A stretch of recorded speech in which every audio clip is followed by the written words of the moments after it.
ဆိုကတိစကားတွေမပြတ်ချေဆိုမြတ်တလွင်ကရဲ့ဘေးမှာသူနဲ့လေးတွေတွေ့ခဲ့ဘူးဒီအမတ်တရားတွေရှိလို့နေသေးတယ်ဟိုဒီချင်းကပျော်စရာလေးတွေပုံကင်းတဲ့ပုံမဟုတ်ခဲ့ပါဘူးခွေသစ္စာတွေဆိုကတိစကားတွေမပြတ်ချေဆိုမြတ်တာတွေကရဲ့ဘေးမှာသူနာလေးတွေပေးခဲ့ဘူးဒီအမတ်တရားတွေရှိလို့နေသေးရဲ့ဟိုတစ်ချိန်ကပျော်စရာလေးတွေပုံမြင်တဲ့ပုံမဟုတ်ခဲ့ပါဘူးခွေမြင်ပြောခဲ့တဲ့ပြန်လာခဲ့မယ်ဆို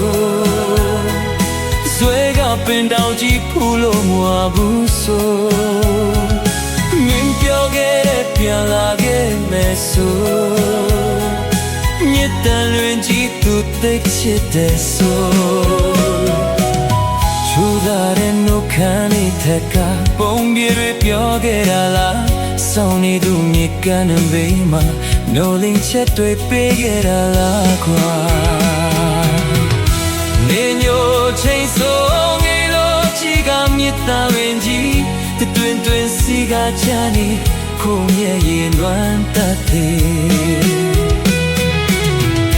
နေညိုချိန်ဆိုငယ်လို့ချီကမြစ်သားဝင်ကြီးတွင်တွင်စီကချာနေခုံရဲ့ရင်လွမ်းတတ်သည်ယမလာသူတွေ့တီပါစေနိတန်ရဲ့လွမ်းတန်လိုက်